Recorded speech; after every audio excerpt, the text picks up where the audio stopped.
Senator, come. There will be a 15-minute break. Senator, come. After we move to the next have to leave. We respectfully request you to that will be done now. Excuse me, but we're going to have a closed session, please.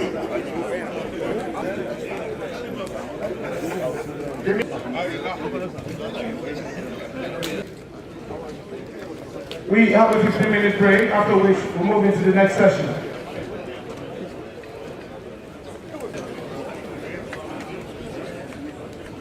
I'd like to, at this point, recognize the presence of His Royal Majesty, Clotilde V, Professor James Ayake,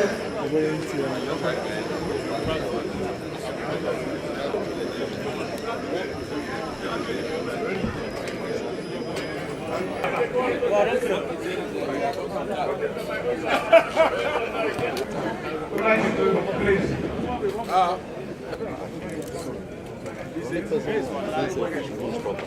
like you to excuse the participants to have a discussion, please.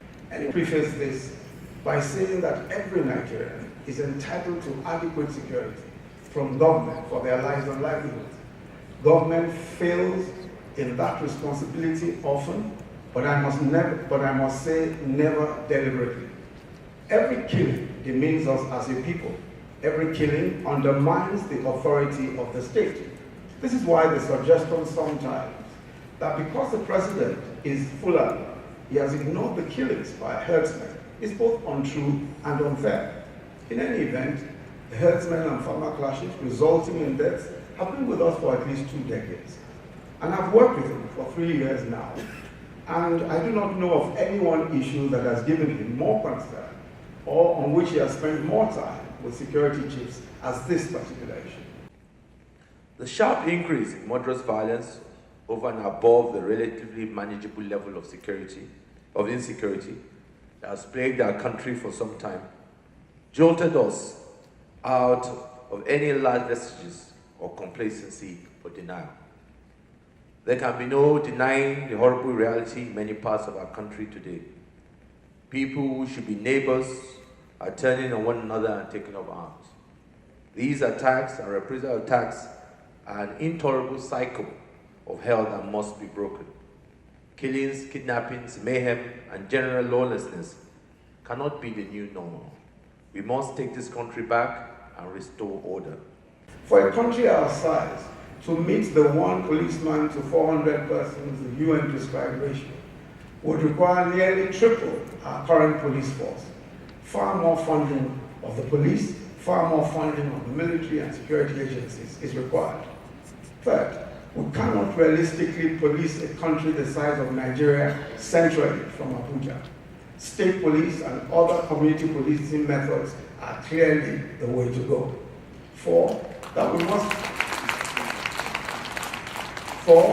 must intensify existing collaboration with our neighbors in the Chad Basin, especially border communities, to prevent the movement of small arms and in disarming armed pastoralists and other bandits who go through our borders day after day.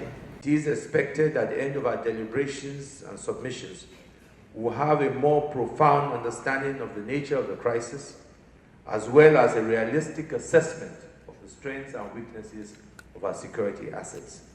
We should also have a more accurate assessment of the challenges to the current disposition of the Nigerian state through the level of preparedness of all its law and other agencies to security threats. Let me add that this summit should help us to achieve some consensus around what needs to be done in the short term as well as the long term to bring comfort and relief to those affected and assurance of security around the country. Distinguished ladies and gentlemen, we would have failed in our responsibility if by the end of this summit we didn't succeed in triggering high levels of collaboration and cooperation among all stakeholders, of a character that can be sustained and placed at the service of the nation. The spirit of collaboration and cooperation is therefore key.